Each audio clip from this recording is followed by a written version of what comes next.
नमस्कार, आप सभी का स्वागत आपके अपने YouTube channel RNS education news में। दोस्तों गुड मॉर्निंग, सुप्रभात, happy Christmas to all of you. तो दोस्त सभी को क्रिसमस डे की बहुत बहुत बधाई।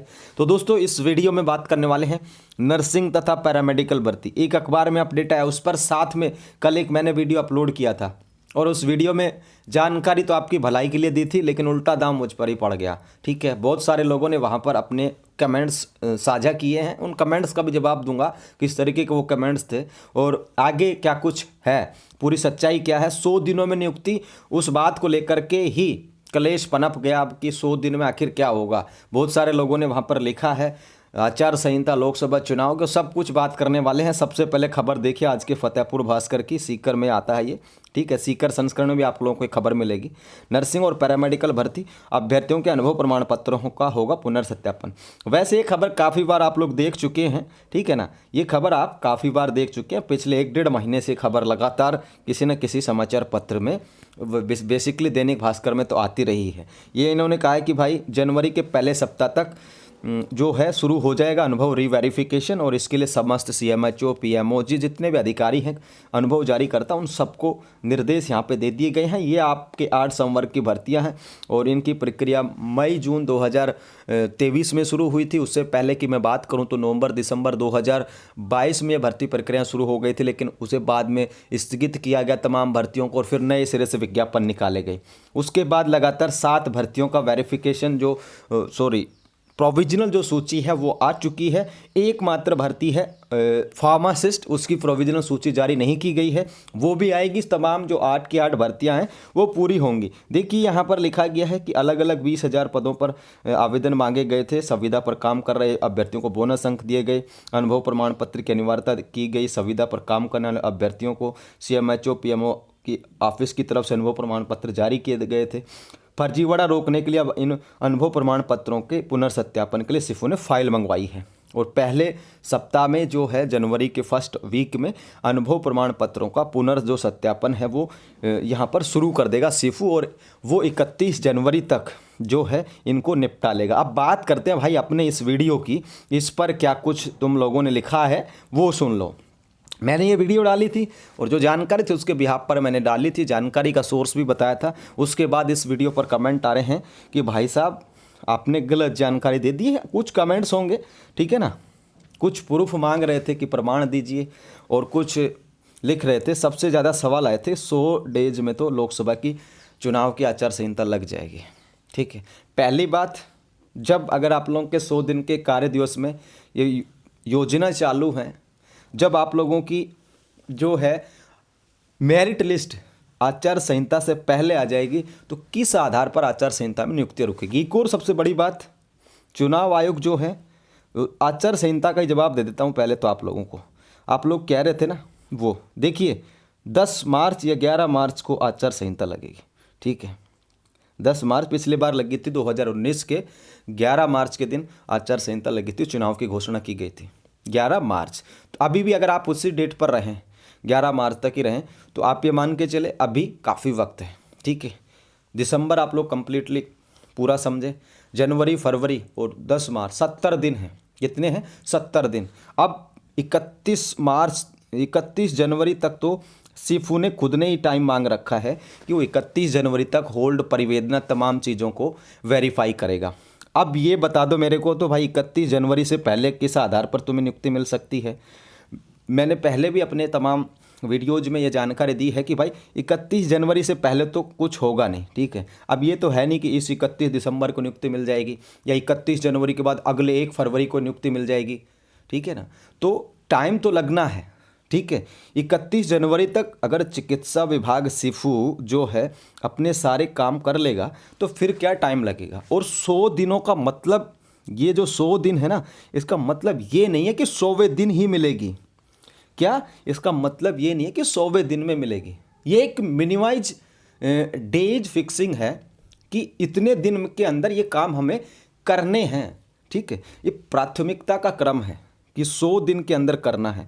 अब हो सकता है कि देखिए 31 जनवरी तक तो होगा नहीं, बिल्कुल भी नहीं होगा, किसी भी हालात में नहीं होगा कि साक्षात अगर कोई उतर कर आ जाए ना ब्रह्मांड से कोई भी शक्ति, तो भी 31 जनवरी से पहले तो कुछ होगा नहीं। बचती है फरवरी। अब उस फरवरी में आप लोगों की लिस्ट वगैरह आ सकती है। 31 जनवरी तक अगर ये कंप्लीट पूरा काम कर लेते हैं तो ठीक है। अब 100 दिन का मतलब ये भी नहीं है कि पूरे के पूरे 100वें दिन ही मिलेगी। अब 100 दिन आप लोग कहाँ से जोड़ेंगे? जब से इनकी कार्य योजना बनी है तब तक। और आचार संहिता की बात आप लोग कर रहे थे कि आचार संहिता में नियुक्ति लग जाएगी। आचार संहिता का बहुत सारे लोगों ने सवाल उठाया है कि 100 दिन में तो आचार संहिता लग जाएगी। तो भाई साहब, आचार संहिता मान लो 10 मार्च को भी लगती है, उससे पहले अगर आप लोगों की फाइनल सूची वगैरह आ सकती है, आ जाती है, तो फिर क्या चुनाव आयोग जो है वो परमिशन नहीं देगा पोस्टिंग करने की? ठीक है, क्या चुनाव आयोग परमिशन नहीं देगा पोस्टिंग करने की? और आचार संहिता जो चुनावों की है वो आप लोग 10 मार्च से भी माने तो 20 दिन मार्च के, पूरा अप्रैल और 15 या 20 दिन मई के। ठीक है, प्रधानमंत्री जो है शपथ लगभग 15-16 मई के आसपास या 20 मई के आसपास लेते हैं। ठीक है, तो आप ये मान के चलो फिर 2 महीने की बात है। ठीक है ना, मई में हो जाएगी, जून में हो जाएगी। अगर आप लोग आचार संहिता से डर रहे हो तो अब किसी के मन में यही बैठा है कि 3 साल तक नियुक्ति नहीं होगी, तो भाई अपनी सोच को वो बदल ले या अपनी सोच को ऐसे ही रखे। आपके लिए फिर कोई चीज़ें मायने नहीं रखेंगे कि कौन क्या कह रहा है। ठीक है, तो आचार संहिता का मुझे भी पता है, ऐसा नहीं है कि मैंने अंधेरे में तीर मार करके वीडियो बना दी होगी। सब कुछ पता है कि क्या आचार संहिता है, क्या उसके रूल्स हैं, क्या रेगुलेशंस हैं। तो अभी भी हैं 70 दिन बचे हैं अगर 10 मार्च तक की मैं बात करूं। और आपका काम सिफू कब तक कर रहा है? 31 जनवरी। ये मैं नहीं कह रहा, ये कोर्ट में खुद सिफू ने कहा एफिडेविट देके कि हम 31 जनवरी तक होल्ड, परिवेदना, अनुभव पुनर्सत्यापन ये कर लेंगे। अब जब भाई वो 31 जनवरी तक सारे काम कर लेगा तो फिर उसे जारी क्या करना है? क्या करना है? लिस्ट जारी करनी है फाइनल। अब एक और बात सुनिए, ठीक है ना, आप लोग तो क्या हो कि दिमाग ज़्यादा लगाते हो और हम सोचते हैं हर चीज़ को टेक्निकली प्रैक्टिकली क्या चीज़ होती है। अब एक बात आप खुद के मुंह से ही सुन लीजिए। आप लोगों के वेरिफिकेशन जब हो रहे थे, ठीक है, 29-30 सितंबर तक चल रहे थे, पता ही है ना आपको। 29-30 सितंबर तक जिन बच्चों के रह गए थे पेंडिंग फॉर्म या जिनका गलती से नाम नहीं आया था वेरिफिकेशन, उनकी कब तक हुए थे? 30 सितंबर तक। और आप लोगों की लिस्ट कितने दिन में आ रही थी? 5-6 दिन में, 7 दिन में। कितने दिन में आ रही थी? 8 दिन के अंदर 7 भर्तियों की लिस्ट जारी कर दी थी, आपको ध्यान होगा तो। ठीक है, जब एक बात बताइए, इतनी जल्दी 7 दिन के अंदर लिस्टें आ गई, 7 दिन के अंदर लिस्टें आ गई थी। ठीक है, नर्सिंग ऑफिसर की तो 6 दिन के बाद लिस्ट जारी कर दी थी प्रोविजनल, वो आप लोगों के वेरिफिकेशन कंप्लीट होने के बाद। ऐसे एएनएम की हुई थी, ऐसे और भर्तियों की हुई थी। तो आप लोग ये बताइए मुझे कि 31 जनवरी तक जब ये लोग सारा काम कर लेंगे तो क्या इनको लिस्ट जारी करने में 50 दिन चाहिएंगे? 31 जनवरी के बाद भी 40 डेज यानी कि 40 दिन बचते हैं। कितने दिन बचते हैं? 40 दिन बचते हैं भाई। पूरी फरवरी के आप 29 दिन लगा लीजिए, मार्च के 10-12 दिन लगा लीजिए, तो भी 40-45 दिन बचते हैं। और अगर 40-45 दिन में फिर सिफू अगर लिस्ट जारी नहीं करे ना तो फिर नहीं करेगा। ठीक है, फिर तो आप जो लट लेके खड़े हो जाइए। अब ऐसे तो देखो उम्मीदों के पहाड़ हैं ये, उम्मीदों की आशाएं हैं। ठीक है, हम उम्मीद कर सकते हैं, हम ऐसी दुआएं कर सकते हैं। ठीक है, किसी के पास फैक्ट तो है नहीं कि भाई इतने तारीख को लिस्ट आ जाएगी, इतने को वो हो जाएगा। ये राजस्थान की तमाम भर्ती प्रक्रियाओं में ऐसा होता रहा है। काफ़ी लोगों को लगता है यार बहुत लंबा समय लगा दिया। बोनस की ऐसी भर्तियाँ होती हैं भाई। ठीक है, बोनस की भर्तियां ऐसे होती हैं। 13 को ले लीजिए, 2013 में निकाल करके चले गए गहलोत साहब। 16 में जाके पोस्टिंग मिली थी जो जनवरी शुरुआत में। 18 को ले लीजिए आप लोग, 18 में 1 साल तक तो ये नहीं, फॉर्म भरवाने के बाद एक साल तक तो देखा ही नहीं था, छेड़ा ही नहीं था कि कब तक उसको मतलब उनके वेरिफिकेशन कराने। 18 की बात बता रहा हूँ, मई 2018 में निकली थी भर्तियाँ और 19 में जाकर के वेरिफिकेशन हुए थे। कब हुए थे? 1 साल बाद तो वेरिफिकेशन हुए थे। और फिर वही चीज़ें जाकर के कंप्लीट होती हैं अप्रैल में, यानी कि लगभग 2 साल के अंदर, 2 साल से अंदर अंदर आप लोग मान के चलिए पोस्टिंग हुई थी 2018 एएनएम और जीएनएम की। अब आप लोगों को 6 महीने हुए हैं भर्ती को और कलेजा उठा रखा है यार ये क्या है वो क्या है। देखिए बोनस अंक की भर्तियां हैं, आप भी लोग जाते हो कोर्ट कचहरी, मेरे को बोनस नहीं दिया, मेरे को विड्रॉ तलाक नहीं माना, मेरे को पीएच नहीं माना, मेरे को ये नहीं माना, मेरे दिन कम कर दिए, मेरा पैसा कम कर दिया। तमाम चीज़ों के जिम्मेदार अभ्यर्थी होते हैं भर्ती प्रक्रियाओं को कोर्ट कचहरी में ले जा करके। तो इतनी आसानी भी नहीं होती कि बोनस अंक भर्ती आती है तो मतलब जादू की झप्पी है भाई और 1 मिनट के अंदर पूरी हो जाएगी। मैं स्पष्टीकरण दे रहा हूँ, मुझे खैर देना नहीं चाहिए स्पष्टीकरण, कोई मुझे मतलब भी नहीं होता कि मैं स्पष्टीकरण देता फिरूं, लेकिन मैंने स्पष्टीकरण इसलिए दिया है। चुनावी आचार संहिता लगभग 70 दिन है, अभी 70 से 75 80 दिन है। 31 जनवरी तक इन्होंने टाइम खुद ने मांगा हुआ है। अब भाई 31 जनवरी के बाद अगर भाई ये हाथ बांध करके आप बैठे रहोगे तो फिर यही होना है। फिर तो ऐसे तो 500 दिन की कार्य योजना बना लो, कुछ नहीं होगा। ठीक है, 100 दिन की योजना बनाई है, उसमें तुम्हारी तरह संडे मंडे नहीं जुड़ते हो भाई, कि संडे हटा दो, छुट्टी के दिन है, फिर 100 दिन जोड़ो, कि भाई काम काम वाले दिन जोड़ो। ये पूरे 100 दिन का सरकार का खाका है। ठीक है, उसके अंदर इनको पूरा करना है। ठीक है, अब भाई जो कुछ भी लिखना हो लिखते रहो, हमें कोई फ़र्क नहीं पड़ता, कमेंट भी ऑफ कर देंगे हम, लेकिन ये बकवास नहीं सुननी किसी की भी कि भाई आप लोग लिख दो कुछ भी। यार भर्तियां हैं, कोई आसान काम नहीं है, घर की खेती नहीं है ये जब मर्जी धनिया उगा दिया, जब मर्जी भिंडी टिंडे उगा दिए। ये भर्ती प्रक्रियाएं हैं, प्रोसेस हैं, इनका हिस्सा है। 31 जनवरी तक तो कुछ होगा नहीं। जब 31 जनवरी तक नहीं होगा, उसके बाद होगा, तो उसके बाद फरवरी पड़ी है, मार्च के 10-12 दिन पड़े, और आचार संहिता में कौन सा ऐसा पहाड़ टूट जाएगा। आप लोगों को पता है बीजेपी सरकार है, सेंटर में कौन है, बीजेपी सरकार। क्या यहाँ का चुनाव आयोग जब अगर आचार संहिता तक स्थितियाँ बनी कि पोस्टिंग आचार संहिता में मिलेगी कि नहीं मिलेगी, वहाँ तक स्थितियाँ बनी, तो क्या इनको परमिशन नहीं मिलेगी। अंदाज़ा लगा लीजिए खुद ही, चुनाव आयोग किसका है, सबका है। लेकिन बीजेपी की दोनों जगह सरकारें हैं, क्योंकि सेंटर में भी सरकार है, यहाँ पे भी सरकार है। तो क्या तुम्हें लगता है ना कि सेम जो सरकारें होती हैं वहाँ पे एक दबाव तो होता है।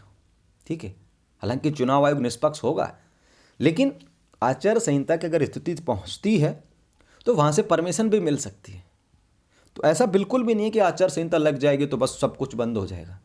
लोकसभा चुनाव और विधानसभा चुनाव की आचार संहिता में बहुत डिफरेंट होता है, हालांकि चीज़ें वही रहती हैं, लेकिन मेरा ऐसा मानना है कि पोस्टिंग वगैरह विधानसभा चुनाव की तुलना में लोकसभा चुनाव में आसान होती है।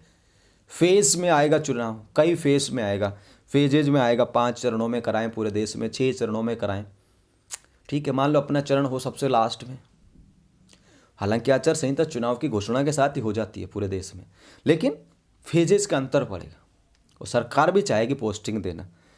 ठीक है, भजनलाल सरकार है, अभी सफाई कर्मचारियों ने 2 दिन पहले मैंने वीडियो डाली थी कि उन्होंने आंदोलन की चेतावनी दी है। कल ही भाई साहब जी ने बुला लिया है सफाई कर्मचारियों का जो नेता है ना उसको, और बुला करके अधिकारियों को निर्देश दे दिया है कि इनकी पत्रावली मंगाई जाए, क्या मैटर है भर्ती का, निर्देश दे दिए हैं। आप लोगों को लगता है घर बैठ के रजाई में घुस करके कमेंट करके 100 दिन में आचार संहिता लग जाएगी, ये हो जाएगा वो हो जाएगा, 8 की 8 भर्तियाँ पूरी होंगी। ठीक है भाई, और बाकी आप लोगों की मर्जी साथियों की क्या सोचते हैं। देखिए मुझे फ़र्क पड़ता भी नहीं है, ये तो इसलिए था कि इस वीडियो को 15,000 से ज़्यादा लोग देख चुके हैं। इतनी 15,000 से ज़्यादा लोग देख चुके हैं, और उसमें कमेंट 100 से 150 कमेंट हैं, 15-20 कमेंट तो इसी के यहाँ आचार संहिता लगने के। तो बता दिया भाई आचार संहिता लगेगी, मुझे भी पता है लगेगी, 10 मार्च या 11 मार्च या 12 मार्च को लग जाएगी। लेकिन आप लोगों की चीज़ें तो यार 31 जनवरी 2023 तक तो सिर्फ ही कह रहा है कि हम ये सारा काम निपटा लेंगे, तो उसके बाद इतना दिन थोड़ी ना लगेगा। जब ये प्रोविजनल सूची 7 दिन के अंदर जारी कर सकते हैं, कितने दिन के अंदर, 7 दिन के अंदर, 6 दिन के अंदर, तो वो भी तो जारी हुई थी। तो क्या ये 15-20 फरवरी तक आप लोगों की मतलब अंतिम लिस्ट भी जारी नहीं होगी क्या? 31 जनवरी तक काम निपटा लेंगे क्या? 20 दिन में भी जारी नहीं करेंगे? और फिर आप लोग अगर देखिए चूड़ियाँ मतलब बांध करके बैठे रहेंगे भाई घर पर ही कि मिलेगी जब मिल जाएगी, इसलिए तो फिर अगले साल भी दे देंगे। जब कह रखा आप लोगों को कि भाई ज्ञापन दीजिए, अपना प्रदर्शन कीजिए, शांतिपूर्वक तरीके से अपनी बात पहुंचाएं सरकार तक, सीएम तक, फिर भी वही कमेंट होता है कि यार पता नहीं आचार संहिता लग जाएगी, ये हो जाए वो हो जाए। अब देखिए नकारात्मक जो आप लोगों के अंदर सोच भरी पड़ी है उसका तो मेरे पास कोई इलाज है नहीं। ठीक है, मेरे पास कोई सोल्यूशन नहीं है। ये वीडियो इसलिए लेकर के आऊँ कि कल उस पर बहुत सारे कमेंट आ रखे थे, वहाँ पर कमेंट का रिप्लाई करना ज़रूरी था नहीं, इसलिए पूरी बात बता दी है इस खबर के साथ। बाकी दोस्तों चिंता करने से कुछ होगा नहीं, आप लोग कुछ भी सोचते रहिए, आपके सोचने से सरकारें चलेंगी नहीं। ठीक है, और जिस तरीके से काम होगा उस तरीके से ही काम होगा। 31 जनवरी तक इन्होंने खुद ने टाइम मांग रखा, और उसके बाद भी यार 40-45 दिन बचते हैं। अब आप ही बता दो मुझे कि 40-45 दिन में भी अगर नियुक्ति नहीं होगी तो आप लोग क्या बैठे रहेंगे? ठीक है, और ज़रूर पूरी होंगी, मेरी ऐसी उम्मीद है। मैं खुद ही आपसे कह रहा था कि फरवरी मार्च तक चीज़ें आप लोगों की कंप्लीटली हो जाएंगी। अब इसमें नया क्या है, बस ये 100 दिन का नाम लिख दिया तो लोगों को ये लग रहा है कि अब 100वें दिन ही मिलेगी नियुक्ति भाई, 100वें दिन ही मिलेगी। अब 100 दिन किसी ने तो जोड़ लिया होगा कल से कि वो तो अब मतलब ये मान के चलो कि 10 अप्रैल के आसपास 100 दिन हो रहे होंगे, ठीक है ना, पूरे 100 दिन हो रहे होंगे या 5 दिन इनके लगा दिए होंगे, तो 5 अप्रैल तक सोच रहे होंगे और 5 अप्रैल तक सोच रहे होंगे तो लोकसभा चुनाव की आचार संहिता ध्यान में आई होगी। तो ऐसा बिल्कुल भी नहीं है। 31 जनवरी के बाद भी लगभग 40-42 दिन बचते हैं आचार संहिता लगने में। अगर 40-42 दिन बाद भी अगर आप लोग बैठे रहेंगे घर पर और सिर्फ हुक के लिए धरने, प्रदर्शन, आंदोलन या ज्ञापन वगैरह कुछ नहीं करेंगे तो फिर आप लोगों की गलती रहेगी। ऐसे तो फिर 2 साल तक बैठे रहेंगे लोग। तो ये जानकारी थी साथियों, मकसद आपको सिर्फ वो बताने का है कि सच्चाई क्या है, ठीक है, और मतलब क्या है पूरी बातों का। बाकी आप लोग कुछ भी कहिए, कुछ भी कमेंट लिखिए, कोई फर्क पड़ता भी नहीं है। हाँ, पढ़ता जरूर हूँ सारे कमेंट, जो जरूरी होता है उसका रिप्लाई भी कर देता हूँ। और इस वीडियो में जो मैंने बातें बताई हैं उसका मतलब ये नहीं कि आप लोगों को मैं डरा रहा हूँ, मैं तो आप लोगों को बेफिक्र कर देना चाहता हूँ, चिंता से मुक्त कर देना चाहता हूँ कि आप लोग बेफिक्र रहिए। 8 की 8 जो तमाम भर्तियाँ वो पूरी होंगी, ठीक है ना। बिल्कुल भी चिंता मत करो, आराम से रहो, मेहनत करते रहो, सबसे ज़रूरी है ज्ञापन वगैरह सारी चीज़ें करते रहो। धन्यवाद साथियों, जय हिंद, जय भारत।